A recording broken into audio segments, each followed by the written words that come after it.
ये हमारा एयरपोर्ट का ये बैनर जो आप देख रहे हैं, एयरपोर्ट फॉर पूर्णिया, ये विगत 2 साल से हम लोग आंदोलन कर रहे हैं कि ये पीएम पैकेज 2015 का हिस्सा है पूर्णिया एयरपोर्ट, और 8 साल बीत जाने के बाद भी आज तक एयरपोर्ट का एक ईंटा भी नहीं गिरा है।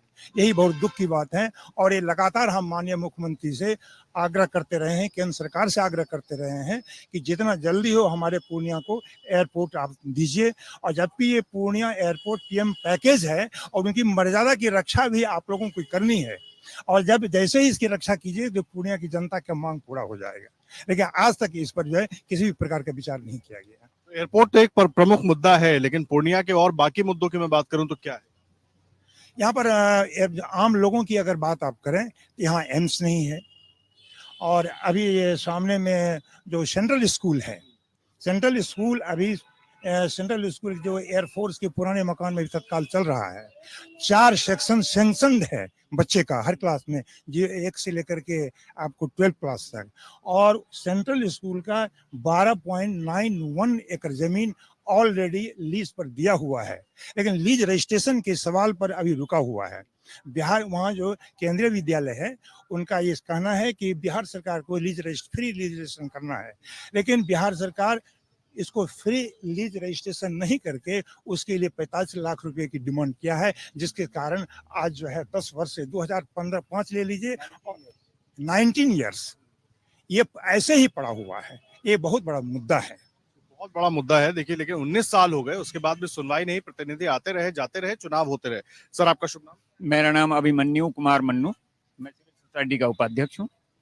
पूर्णिया में जिस तरह का एक सियासी समीकरण हम देख रहे हैं, एक तरफ पहले महागठबंधन आता है, उसमें चले जाते हैं पप्पू यादव, दूसरी तरफ जेडीयू और बीजेपी है, उनके प्रतिनिधि पहले भी सांसद रहे हैं, अब सब अलग अलग लड़ रहे हैं। पप्पू यादव पहले शामिल हो जाते हैं कांग्रेस में, फिर अलग हो जाते हैं।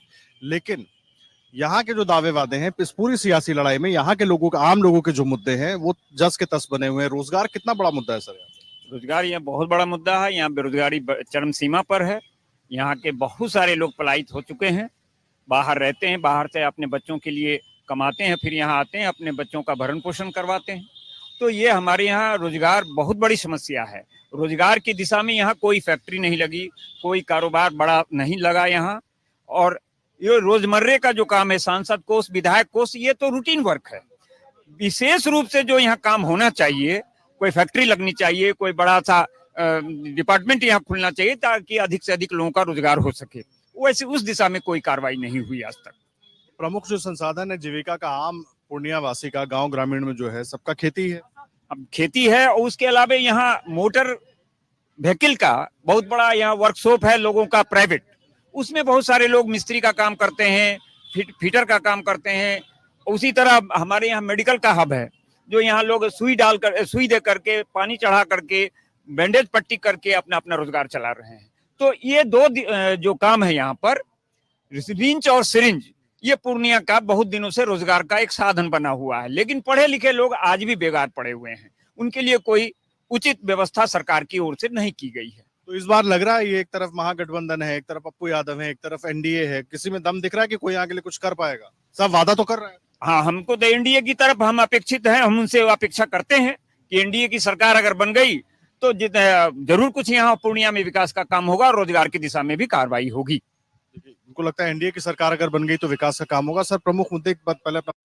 मेरा अनुज कुमार चांद नाम है, मैं सिविल सोसाइटी में अभी ज्वाइंट सेक्रेटरी हूँ, यही समाज का कुछ देखता रखता हूँ। बहुत जरूरी है सर समाज, क्योंकि और खास करके चुनाव के टाइम पे ये आवाज उठानी बहुत जरूरी है, और आप लोग सिविल सोसाइटी के सदस्य हैं, हमारे साथ आज मिले हैं यहाँ पर, और बहुत अच्छी बात है ताकि आपके जरिए लोगों के मुद्दे भी जाएं, क्योंकि बहुत से लोग ठीक तरीके से उन बातों को रखना भी नहीं चाहते, रख भी नहीं चाहते। कई लोगों को लगता है कि पॉलिटिकल चीजें कहीं उनके फेवर अनफेवर ना हो जाए।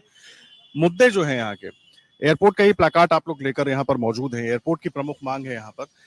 मुझे दोनों ही चीजें बताइए, एक तो जो बेसिक मुद्दे हैं, दूसरा एयरपोर्ट से पूर्णिया वासी जो हैं उनके लिए क्या क्या बदलाव हो सकता है, क्यों इसकी प्रमाण? एयरपोर्ट तो गति लाएगी, विकास की गति का एक कड़ी है, और पूर्णिया ये दुर्भाग्य है कि अछूता है विकास में। आजादी के बाद से ही सर यहाँ 2-2 टर्म हमारे स्पीकर रहे, 2-2 स्पीकर 2 टर्म रहे, सुधांशु सर रहे, राम नारायण मंडल सर रहे, बहुत नेता यहाँ रहे, पूर्णिया की धरती उन लोगों से, लेकिन राजनीतिक गतिविधि यहाँ विकास में उनकी हिस्सेदारी नहीं रही। ये आज कल की नहीं, आज तो भी सभी साधारण राजनीतिक जो हैं उनका क्या दोष दूं मैं, उनकी क्षमता नहीं है, वो कुछ करें तो बहुत कुछ हो सकता है। ये एयरपोर्ट का मामूली सा पेंच है, मामूली सा पेंच है सर। 15 एकड़ जमीन सरकार को अधिग्रहण कर इंडिया अथॉरिटी को एयरपोर्ट को सौंपना है, वो कहती है हम काम शुरू कर देंगे। फाइल पर धूल जम गई है, अब वो फाइल को कौन छुएगा, कौन हटाएगा? यहाँ के लोकल प्रतिनिधि में वो क्षमता नहीं है। अगर आप ये वीडियो YouTube पर देख रहे हैं तो हमारे चैनल को सब्सक्राइब करें और बेल आइकन को दबाना ना भूलें। अगर आप Facebook पर ये वीडियो देख रहे हैं तो हमारे पेज को लाइक करें।